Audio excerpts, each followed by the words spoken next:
এদিকে বাংলায় ফের বিজেপির কেন্দ্রীয় দল ভোট পরবর্তী অশান্তির অভিযোগেই কেন্দ্রের টিম আক্রান্ত কর্মীদের সঙ্গে দেখা করবেন প্রতিনিধিরা। পরিস্থিতি দেখে জেপি নাড্ডাকে রিপোর্ট দেবেন প্রতিনিধি দলের সদস্যরা।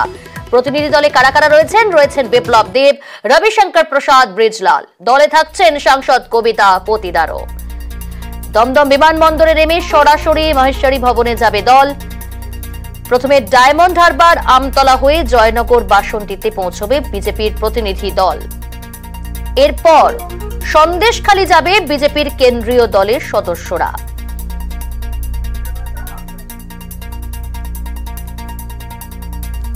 মঙ্গলবার কোচবিহার যাবে বিজেপির প্রতিনিধিরা। বাংলায় ফের বিজেপির কেন্দ্রীয় দল, ভোট পরবর্তী অশান্তির অভিযোগে কেন্দ্রের টিম। ভোট পরবর্তী সন্ত্রাস যেগুলো হচ্ছে বিভিন্ন জায়গায় হচ্ছে, সেগুলো নিয়ে তো আমাদের প্রতিনিধি দল আসছে এবং আমরাও পুরোপুরিভাবে পার্টি থেকে এই কার্যালয় থেকে সম্পূর্ণভাবে প্রত্যেকের ওপর নজর রাখা হচ্ছে। প্রত্যেকটা লোকসভা, প্রত্যেকটা জেলা, প্রত্যেকটা বিধানসভায় কত কার্যকর্তা আছে তাদের ফোন কলের মাধ্যমে তাদের যোগাযোগ রাখা হচ্ছে ডেফিনেটলি, কারোর যেন কোনো অসুবিধা না হয়। এবং সেজন্য আমাদের টিমও তৈরি করা হয়েছে এবং সেন্ট্রাল থেকে টিমও তারা আসছে, তারা পরিদর্শন করবে। রাজনৈতিক পর্যটক কেন্দ্রীয় দল আসা নিয়ে কটাক্ষ কুণাল ঘোষের। এসব রাজনৈতিক পর্যটক নাটক করতে আসছে, ব্যর্থতা, গোহারা হেরেছে বাংলায়, তা থেকে নজর ঘোরাতে আসছে। আর কার নেতৃত্বে? বিপ্লব দেবের নেতৃত্বে, ত্রিপুরার প্রাক্তন মুখ্যমন্ত্রী, যার জমানায় যখন আমরা পুরভোট করতে গেছিলাম তৃণমূলের কর্মীদের উপর গোটা ত্রিপুরা জ্বলছিল বিজেপির তাণ্ডবে। অকথ্য অত্যাচার, নির্যাতন, অপহরণ, মাথা ফাটিয়ে দেয়া। বিপ্লব দেব নিজে একটা সন্ত্রাসের প্রতীক। এই বিপ্লব দেব আসলে আমাদের বিজেপি যে ত্রিপুরায় কত বড় সন্ত্রাস করেছিল সেটা মানুষকে মনে করিয়ে দিতে সুবিধা হবে। কোচবিহারের দিকে নজর রাখবো। কোচবিহারের ঢাংঢিংগুড়ি পঞ্চায়েত, গত বুধবার বিজেপির এই পঞ্চায়েতে ফোটে ঘাসফুল। এবার বিজেপির পঞ্চায়েত প্রধানও যোগ দিলেন তৃণমূল কংগ্রেসে। নিশীথ প্রামাণিকের আশ্বাসে হলো না কাজ। এর ফলে 23 আসনের পঞ্চায়েতে তৃণমূলের আসন বেড়ে হলো 14, বিজেপির 9 জন।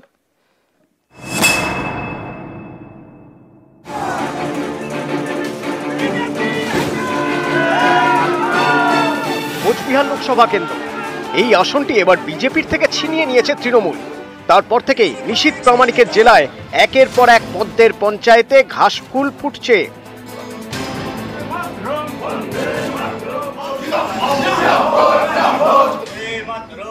যেমন কোচবিহার 2 নম্বর ব্লকের ঢাংঢিংগুড়ি পঞ্চায়েত। গত বুধবার 12ই জুন বিজেপির এই পঞ্চায়েত দখল নেয় তৃণমূল। তারপর শনিবার তৃণমূলে যোগ দিলেন বিজেপির পঞ্চায়েত প্রধান মাম্পি দাস।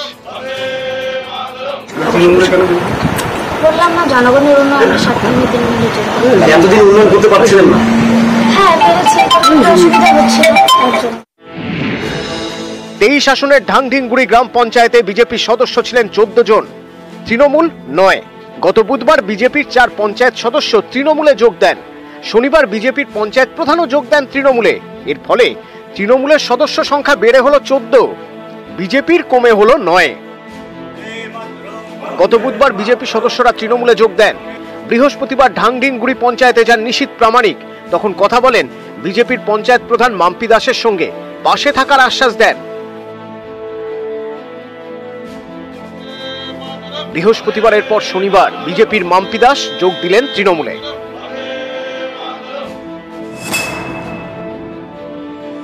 পুলিশের জন্যই আজকে বিজেপির কর্মীরা বাড়িতে থাকতে পারে না, তারা যেতে বাধ্য হচ্ছে।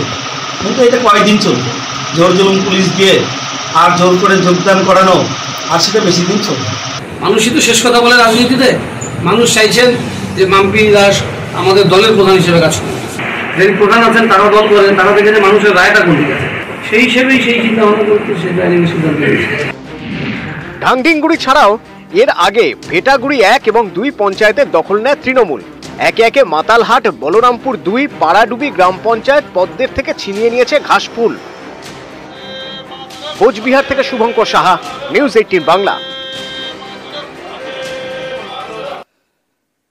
আসানসোলের বিভিন্ন ওয়ার্ডে জলকষ্ট। ভোটে বিজেপি লিড পাওয়ায় ওই ওয়ার্ডগুলিতে জলের গাড়ি না পাঠানোর অভিযোগ। তৃণমূল পরিচালিত পুরসভার বিরুদ্ধে এই অভিযোগ বিজেপির। মানতে নারাজ আসানসোলের মেয়র।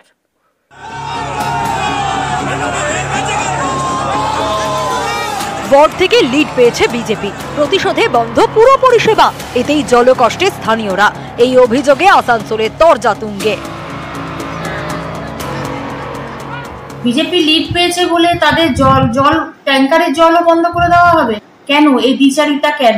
কর্পোরেশনের এই অধিকার কে দিয়ে দিল যে ওনারা এটা বন্ধ করে দিলেন? বিভিন্ন দিন বিভিন্নভাবে অভিযোগ করবে, বলার কিছু নেই, করার কিছু নেই ওদের। গত 3 দিন 4 দিন থেকে যে বৃষ্টি হচ্ছে, ঝড় হচ্ছে, তাতে লাইনের প্রবলেম হয়েছে বিভিন্ন জায়গায়।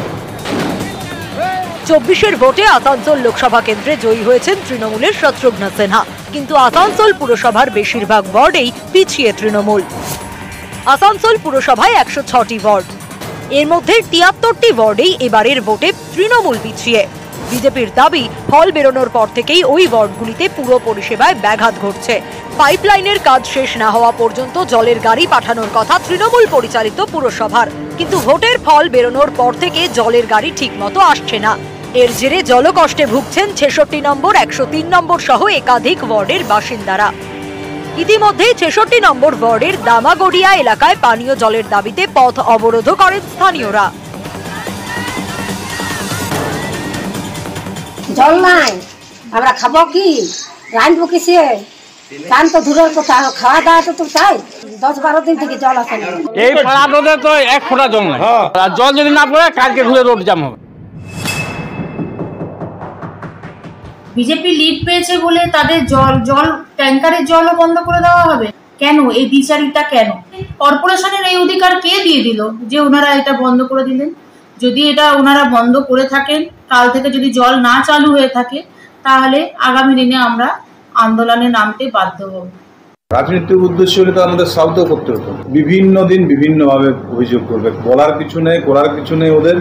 গত 3 দিন 4 দিন থেকে যে বৃষ্টি হচ্ছে, ঝড় হচ্ছে, তাতে লাইনের প্রবলেম হয়েছে বিভিন্ন জায়গায়, তাই জলের একটা অসুবিধা হয়েছে। আমরা চেষ্টা করছি যেখানে যেটুকু প্রবলেম আছে সেগুলো সমাধান করে দেব। আসানসোল থেকে দীপক শর্মা, নিউজ 18 বাংলা।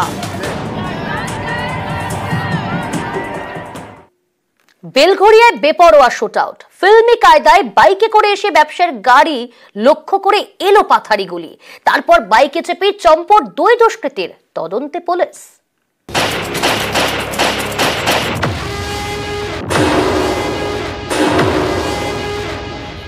শনিবার ভর দুপুরে টান টান থ্রিলার, বাইক নিয়ে ব্যবসায়ীর গাড়ির পিছু ধাওয়া, তারপর সিগন্যালের কাছে গাড়ির গতি কমতেই এলো পাথারি গুলি।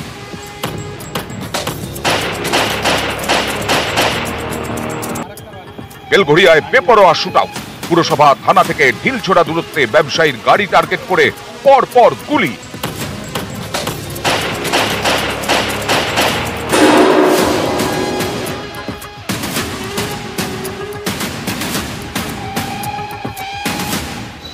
এতেই চাঞ্চল্য ছড়ায় রথতলা মোড়ে। যে গাড়িটা এখানে ছিল, গুলি করে ওইদিকে করে বেরিয়ে গেছে। যে গাড়িটা লোক গাড়িটা কি মানে রানিং ছিল, এদিকে অভিমুখ ছিল? হ্যাঁ, ওইদিকে অভিমুখ ছিল। অজয় মণ্ডল, বাড়ি বারাকপুরে, বাইকের শোরুম রয়েছে আগরপাড়ায়, এছাড়াও রয়েছে প্রমোটারি ব্যবসা। শনিবার দুপুরে শোরুম থেকে বেরিয়ে নিজের গাড়ি করে ডোমজুর যাচ্ছিলেন ব্যবসায়ী অজয় মণ্ডল। সেই সময় রথতলা মোড়ের কাছে সিগন্যালে গাড়ির গতি কমে, তখনই গাড়ির বাঁদিক থেকে এসে এলোপাথারি গুলি চালায় দুষ্কৃতীরা। कौन ছিল ভেতরে? 2 জন। मैं और मेरा बॉस। सिग्नल पे आदमी गाड़ी स्लो ही करता है। বাইকে কজন ছিল? बाइक पे 2 जन। কি ধরনের বাইক ছিল? Apache bike, Apache. नहीं, पहचानते नहीं। 5টি গুলি লাগে গাড়িতে, 1টি গুলি লাগে সামনের নাম্বার প্লেটে, 1টি লাগে গাড়ির সামনের বাঁদিকের চাকার ওপর, বাকি 3টি গুলি লাগে গাড়ির বাঁদিকের সামনের দরজায়। এরপরেই গাড়ি নিয়ে সোজা বেলঘড়িয়া থানায় চলে যান ব্যবসায়ী।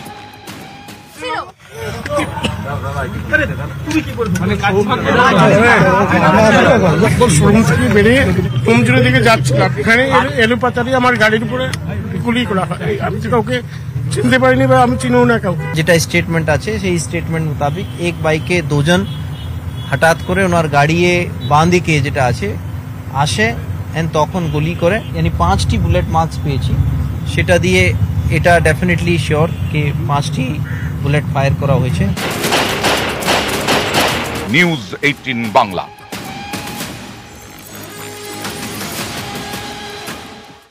বেলঘরিয়া শুটআউটে জোরালো তোলাবাজ, টাকা আদায়ে হুমকি টিটাগড়ের গ্যাংয়ের, দাবি আক্রান্ত ব্যবসায়ী। দুষ্কৃতীদের শনাক্ত করতে সিসি ক্যামেরায় নজর ব্যারাকপুর কমিশনারেটের।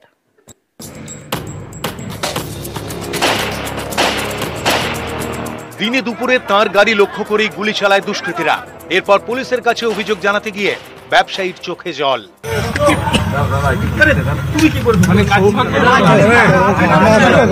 শোরুম থেকে বেরিয়ে কমজোরের দিকে যাচ্ছিলাম, এখানে এলোপাতারি আমার গাড়ির উপরে গুলি করা হয়। আমি তো কাউকে চিনতে পারিনি বা আমি চিনিও না কাউকে।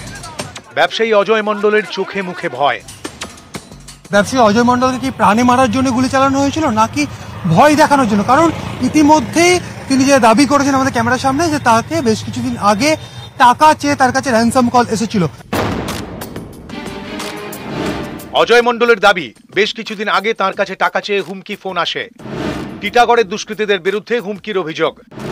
সে সময় পুলিশকে জানিয়েও নাকি কোনো লাভ হয়নি। ফোন কল অনেকদিন আগে এসেছিল, ফোন তো তা সেই টাকা চেয়ে এসেছিলাম পুলিশের কাছেও, আগে হয়নি। সিসি ক্যামেরার ফুটেজেই দেখা যাচ্ছে ব্যবসায়ীর গাড়ির কাছেই ছিল দুষ্কৃতীদের বাইক। খুব কাছ থেকেই পর পর গুলি চালানো হয়। গাড়িতে 5টি গুলি লাগে। বাঁদিকের সামনের গেট, এই ভেতরের চালকের আসনের পাশে বাঁদিকের আসনে তিনি বসেছিলেন। বাঁদিকের গেটে গুলিগুলো লেগেছে এবং যে যে অংশে গুলি লেগেছে সেই জায়গা থেকে কোথাও গিয়ে মনে করা হচ্ছে যে উদ্দেশ্য হচ্ছে ভয় দেখানো। কারণ তাকে এর আগে র্যানসাম কল অর্থাৎ ফোন করে টাকা চাওয়া হয়েছে। হেলমেটে মুখ ঢেকে বাইক নিয়ে এসে হামলা। দুষ্কৃতীদের শনাক্ত করতে সিসি ক্যামেরার ফুটেজেই এখন নজর ব্যারাকপুর কমিশনারেটের। ক্যামেরায় কাঞ্চন ভৌমিকের সঙ্গে সুবীর দে, অমিত সরকার, নিউজ 18 বাংলা। মেট্রোয় কর্মীর অভাব, নিজের কাজ ছেড়ে স্টেশন সুপারদের নাকি করতে হচ্ছে অন্যান্য কাজ, ফলে একজন সুপারকে সামলাতে হচ্ছে একাধিক স্টেশন। সুরক্ষা ব্যবস্থা নিয়ে প্রশ্ন তুলে রেল মন্ত্রকের দ্বারস্থ হচ্ছে মেট্রোর কর্মচারী সংগঠন। মেট্রোয় কর্মী সংকট, স্টেশন পরিচালনার কাজ নয়, স্টেশন সুপারদের কাজে লাগানো হচ্ছে অন্যান্য কাজে। এর জেরেই নাকি একজন সুপারের ঘাড়ে পড়ছে একাধিক স্টেশন পরিচালনার ভার। সুরক্ষা ব্যবস্থা নিয়ে প্রশ্ন তুলে রেল মন্ত্রকের দ্বারস্থ হচ্ছে কর্মচারী ইউনিয়ন।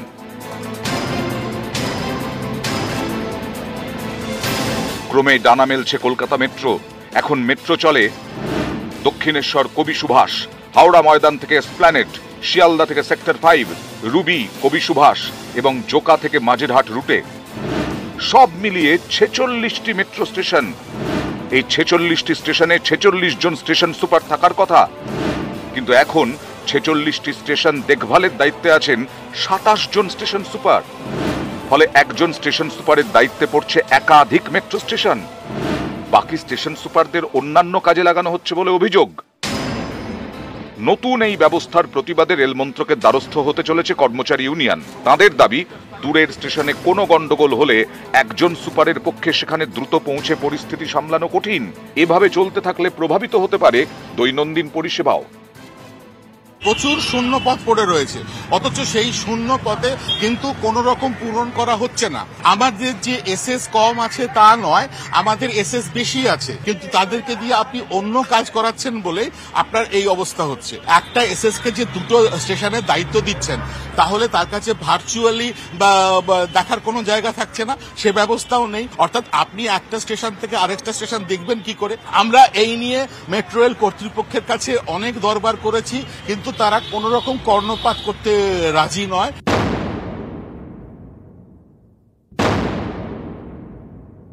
আমাদের আপগ্রেডেশনে যে কাজ চলছে তাতে আরো আমরা কম ম্যান পাওয়ারে কাজ চালিয়ে দিতে পারবো বলে আশা করি। আর অনেক নতুন সেকশনও খুলছে, তো অনেক আধুনিকতর সিস্টেম আমাদের মেট্রোতে ইন্ট্রোডিউস হচ্ছে। সেটা এসে গেলেই আরো কম ম্যান পাওয়ারে আরো আধুনিক, আরো সেফ, আরো স্মুথ মেট্রো সার্ভিস আমরা কলকাতাবাসীকে দিতে পারবো। স্টেশন সুপারিনটেন্ডেন্টদের সংখ্যা অবশ্য কম নেই, পর্যাপ্ত সংখ্যায় তারা মেট্রো রেলেই রয়েছেন। তবে তাদেরকে দিয়ে অন্য কাজ যেমন করানো হচ্ছে, একই সঙ্গে মেট্রো ইউনিয়নের বক্তব্য বেশ কিছু টেকনিক্যাল অসুবিধাও থেকে যাচ্ছে। ফলে আন্ডারগ্রাউন্ড হোক বা মাটির ওপরে। যদি কোনো ঘটনা মেট্রো স্টেশনে ঘটে যায় তাহলে তার দায় কেন এই স্টেশন সুপারদের ঘাড়ে এসে বর্তাচ্ছে তা নিয়ে প্রশ্ন তুলতে শুরু করেছেন তারা। আর সে কারণেই তারা চাইছেন যে কেন্দ্রীয় রেল মন্ত্রক এই বিষয়ে যথোপযুক্ত ব্যবস্থা গ্রহণ করুক। ক্যামেরা জ্যোতির্ময় বসুর সাথে আবির ঘোষাল, নিউজ 18 বাংলা, কলকাতা। ভোট তো শেষ, কোমরটুলিতে ব্যস্ততা শুরু। জুন মাসে তৈরি হচ্ছে দুর্গা প্রতিমা। এই সব প্রতিমা যাবে বিদেশে।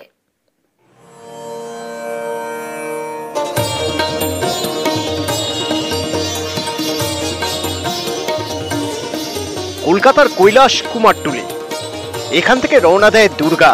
ঘরের মেয়ে ঘরে ফিরে।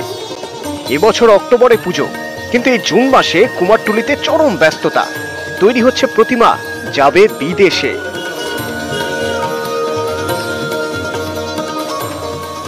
মে থেকে জুন এই সময় কুমারটুলি থেকে বিদেশে রওনা হয় দুর্গা প্রতিমা। কিন্তু এবার ছিল লোকসভা ভোট, তাই প্রতিমা তৈরির কারিগর মেলেনি। ভোট শেষ, এবার প্রতিমা তৈরির কাজ শুরু। হ্যাঁ, কেন ভোটের এফেক্টটা আমাদের কাজের ক্ষেত্রেও কিছু পড়েছে। কেননা এক এক সময় এক এক জায়গায় ভোট হচ্ছে, কারিগরের একটু প্রবলেম হচ্ছিল। তো বিদেশে আমাদের মে আর জুন মাসে ম্যাক্সিমাম ঠাকুর চলে যায়। কারণ হচ্ছে জাহাজে করে যায় বেশিরভাগ ঠাকুরই ইউএসএ, বিভিন্ন নিউ ইয়র্কে, তারপর আপনার ফ্লোরিডা, টেক্সাস, এসব জায়গাগুলো যায়। এগুলো জাহাজে যেতে 70-80 দিন সময় লেগে যায়। তো এবছর এই মে মাসের মোটামুটি শেষের দিকে আমরা ঠাকুর অলরেডি ডেলিভারি শুরু করে দিয়েছি। জুন মাসেও প্রচুর ঠাকুর যাবে। বিদেশে দুর্গাপুজোয় বাড়ছে থিমের চাহিদা, সেই মতো প্রতিমাও তৈরি হচ্ছে। ইতিমধ্যেই আমেরিকা, এমনকি ইউরোপের বিভিন্ন দেশ থেকে অর্ডার এসেছে। জোর প্রস্তুতি শুরু করেছেন মধ্যপ্রাচ্যের দেশগুলিতে থাকা বাঙালিরাও। প্রতি বছর কুমারটুলি থেকে শখানেক মূর্তি যায় বিদেশে। সেখানে মিনিয়েচার প্রতিমায় পুজোর চল বাড়ছে। জাহাজে প্রতিমা যেতে 70 থেকে 90 দিন সময় নেয়, তাই মে জুন মাসেই বেশিরভাগ প্রতিমা পাড়ি দেয় বিদেশে। ছোট দুর্গাও এবার প্রচুর গেছে, কেন আমাদের এখানে ছোট ছোট মাটির দুর্গা যেগুলো 18 ইঞ্চি, সেগুলোরা পুজোকরা ভাসান দেওয়ার রীতি রেওয়াজটাকে রাখে। এছাড়াও এই বছর আমরা দেখছি যে থিমের পুজো কলকাতায় যেভাবে হচ্ছে, সেই থিমের পুজোকেও কিন্তু বিদেশে অনুসরণ করছে। আমার কাছে প্রায় 200 থেকে 250 মতো কুলো, পাখা এরকম অর্ডার দিয়েছে। এটা ইউএসএ, নিউ ইয়র্কে যাবে। তারা ওই ডেকোরেশনের জন্য আমাদের এখান থেকে তৈরি করে নিয়ে যাচ্ছে।